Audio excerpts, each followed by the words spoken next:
Mediation is facilitated negotiation atau mediasi adalah negosiasi yang terfasilitasi. Secara harfiah atau etimologi, negosiasi bisa diartikan sebagai perundingan. Sedangkan secara terminologi, negosiasi bisa disebut sebagai proses perundingan untuk menyelesaikan masalah antara suatu pihak yang sedang berkonflik dengan pihak lain. Nah, lalu mengapa mediasi ini disebut sebagai negosiasi yang terfasilitasi? Tak lain yang memfasilitasi negosiasi tersebut adalah mediator. Oleh karenanya, proses ini disebut sebagai mediasi. Nah, untuk menjadi mediator juga tidak boleh asal. Ada sikap-sikap dasar yang mesti dimiliki oleh mediator. Di antaranya terbuka, independen, imparsial atau tidak memihak salah satu pihak yang sedang berkonflik, percaya diri, kemudian menghormati, lalu seimbang, siap bekerja, mampu memimpin, dapat dipercaya, dan toleran atau terbuka untuk memahami orang lain. Nah, sekarang kita masuk dalam proses mediasi. Paling tidak ada 4 proses atau struktur yang akan kita bedah dalam proses mediasi. Di antaranya fase pengantar, fase informasi, fase negosiasi, dan kesimpulan. Pertama, mengenai fase pengantar.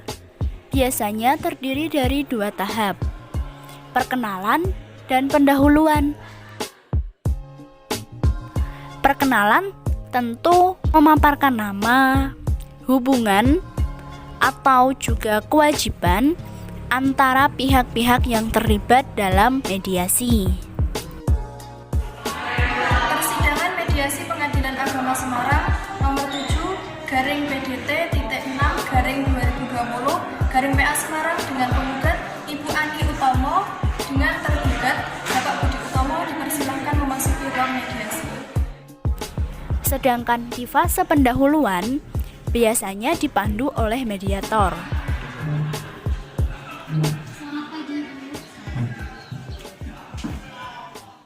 Selamat pagi Bapak dan juga Ibu. Perkenalkan, nama saya Devi Saetia Sage yang selaku diamanahi sebagai mediator oleh Pengadilan Agama Semarang dalam proses mediasi kali ini. Sebelumnya mungkin bisa perkenalan terlebih dahulu oleh penggugat Ibu Ani, dipersilakan.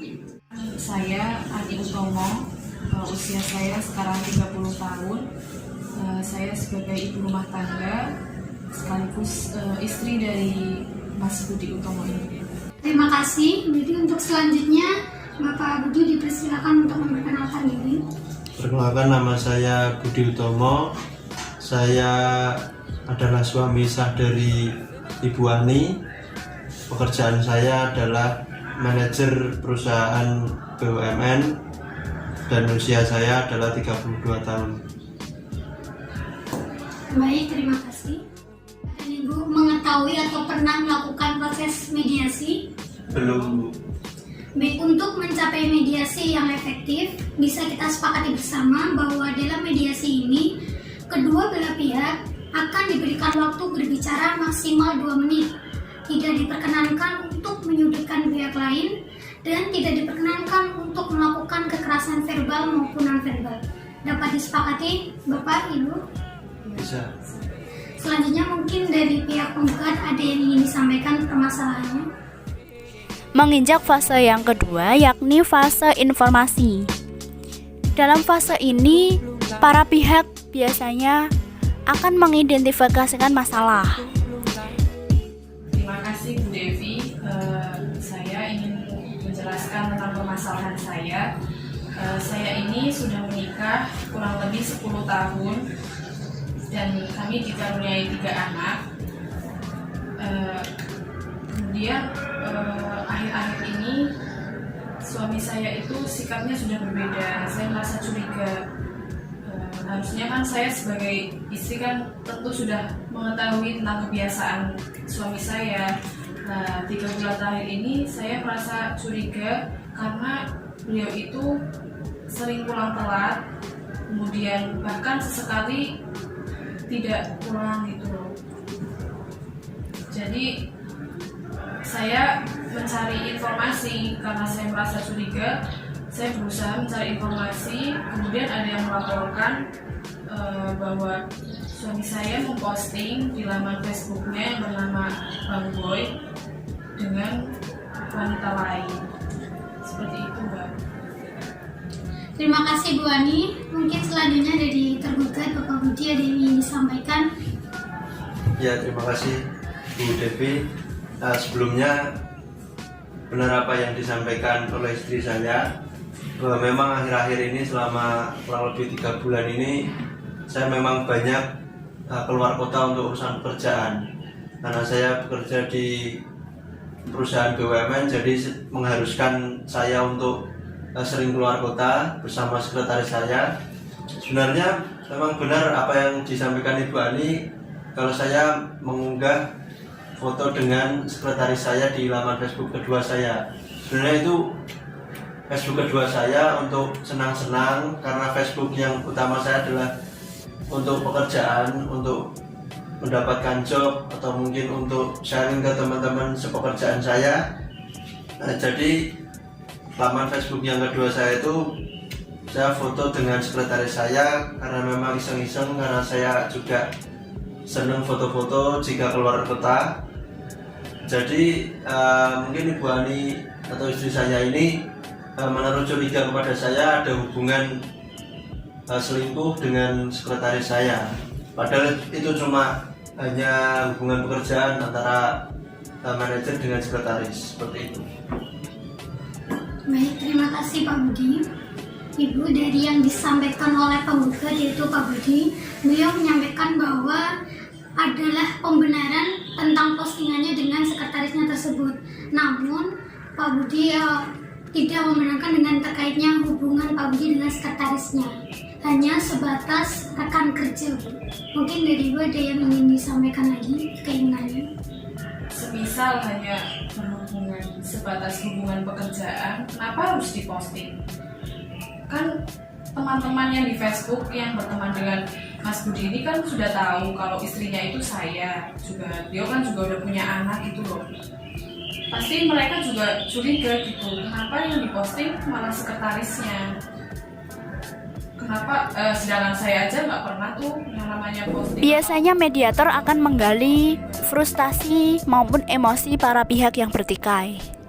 Pak Budi, dari yang disampaikan oleh Bu Ani ini, beliau menyampaikan bahwa menanyakan kembali alasan dari Pak Budi memposting foto bersama dengan sekretaris Pak Budi, dengan dalil bahwa Bu Ani ini juga memiliki rasa kecemburuan karena tidak pernah diposting di laman Facebook dari Pak Budi.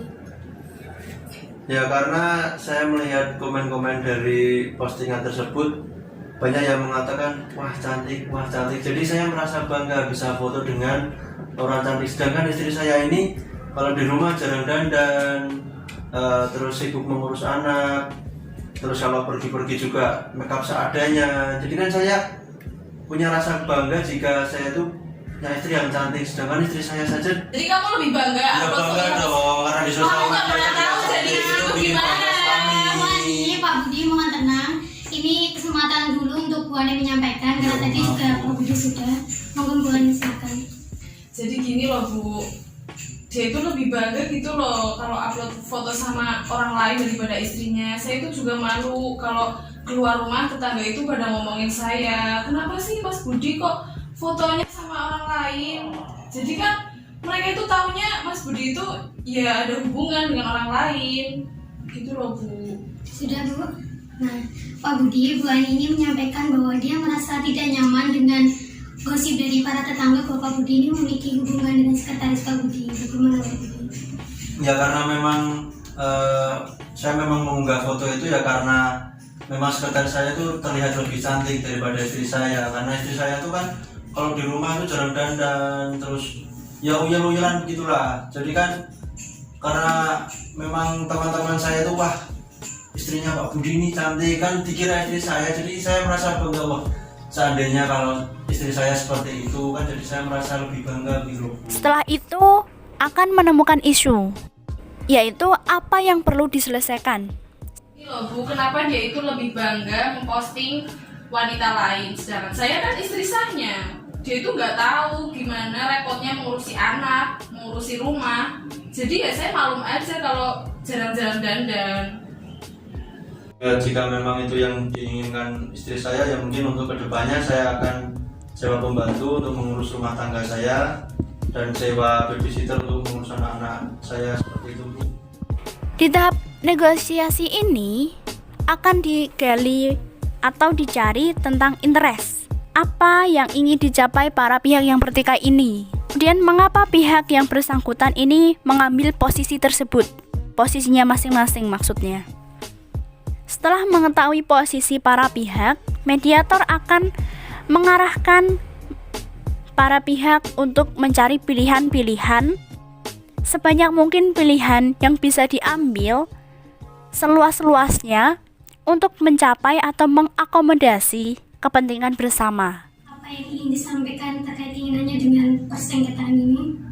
Kalau dari saya sendiri sebenarnya masih tetap ingin cerai dengan Mas Budi, tapi saya melihat keadaan anak-anak saya yang masih memerlukan bimbingan dari orang tua lengkap dan nafkah tentunya. Jadi demi kebaikan anak-anak saya coba untuk melihat dulu Mas Budi apakah mau memperbaiki dari awal lagi atau gimana. Bagaimana Pak Budi? Apa yang ingin disampaikan terkait keinginannya? Ya, saya tetap ingin Ibu untuk memperbaiki kesalahan saya. Saya juga melihat anak-anak saya masih butuh bimbingan, masih butuh nafkah dari saya. Ya, saya untuk kesempatan kali ini saya ingin meminta maaf dan untuk kedepannya saya tidak akan mengulang kesalahan yang sama. Nah, untuk tetap lanjutkan pernikahan dan siap untuk memperbaiki diri. Bagaimana dengan Ibu? Bisa memberikan kesempatan berikutnya? Saya memaafkan Mas Budi, tapi dengan syarat Mas Budi harus menghapus akun Facebooknya, kemudian mengganti sekretarisnya, dan bersedia menyewakan ART untuk membantu pekerjaan rumah tangga. Bagaimana Pak Budi? Tadi Bu Ani telah menyampaikan syaratnya terkait dengan keinginan Pak Budi untuk diberikan kesempatan kedua. Tadi telah disampaikan 3 keinginan dari Bu Ani, yaitu menghapus akun media sosial Pak Budi, kemudian mengganti sekretaris Pak Budi, dan juga menyewakan ART dan juga baby sister untuk membantu Bu Ani mengerjakan pekerjaan rumah tangga. Kalau cuma itu keinginannya, insya Allah saya bisa sanggup, Bu, untuk memperbaiki rumah tangga saya kembali. Bagaimana Bu Ani? Pak Budi telah menyatakan kesediaannya untuk melengkapi syarat-syarat yang telah diberikan oleh Bu Ani. Ya baik, jika disetujui ya. Jika pilihan-pilihan ini mampu dikerucutkan dan disepakati oleh kedua pihak, maka mencapai tahap kesimpulan. Mediasi sudah mencapai tahap kesepakatan. Yang kesimpulan itu bisa berupa mediasi gagal atau mediasi berhasil dengan menghasilkan keputusan bersama yang saling disepakati. Bisa saya bacakan hasil mediasi untuk kali ini? Bisa. Baik. Hasil mediasi pada hari Senin 7 September 2020 pada persidangan mediasi Pengadilan Agama Semarang telah datang menghadap penggugat Ibu Ani Utomo, tergugat Bapak Budi Utomo, yang menerangkan bersedia mengakhiri persengketaan antara kedua belah pihak yang telah dimajukan dalam surat gugatan dan telah mengadakan perjanjian perdamaian untuk menyelesaikan sengketa perceraian dengan jalan perdamaian melalui proses mediasi dengan mediator Devi Saiti, Hakim Pengadilan Agama Semarang yang ditunjuk sebagai mediator berdasarkan ketetapan Majelis Hakim tanggal 7 September 2020 nomor 7/PDT6/2020/PA Semarang, dan untuk itu telah mengadakan perjanjian sebagai berikut. Pertama, bahwa penggugat akan mencabut gugatannya dan memberikan kesempatan kedua untuk tergugat. Yang kedua, bahwa tergugat bersedia untuk menghapus akun media sosialnya dan juga mengakhiri hubungannya dengan sekretarisnya. Yang ketiga, bahwa tergugat bersedia untuk menyewakan asisten rumah tangga dan juga baby sister untuk membantu pekerjaan penggugat dalam menyelesaikan pekerjaan rumah tangga dan juga mengurus anak. Demikian hasil mediasi yang telah dilaksanakan. Surat hasil mediasi ini telah memiliki kekuatan hukum hingga turunnya akta resmi dari Pengadilan Agama. Hasil kesepakatan perdamaian ini agar dapat diterima dan dilaksanakan sehingga mencapai perdamaian antara kedua belah pihak. Bisa ditandatangani, Bu, silakan. Di sini.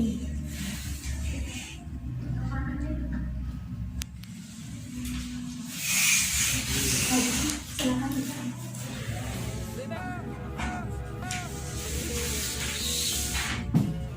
Terima kasih atas waktu Bapak dan juga Ibu sehingga proses mediasi ini dapat berjalan lancar. Semoga hasil mediasi yang telah disepakati dapat diterima dengan baik dan dapat dilaksanakan oleh kedua belah pihak sehingga sengketa sudah dapat terselesaikan dan tidak berkepanjangan. Sebagai tanda telah terselesaikannya mediasi kali ini dan juga telah ditemukannya kesepakatan antara kedua belah pihak, silakan untuk kedua belah pihak saling bersalam.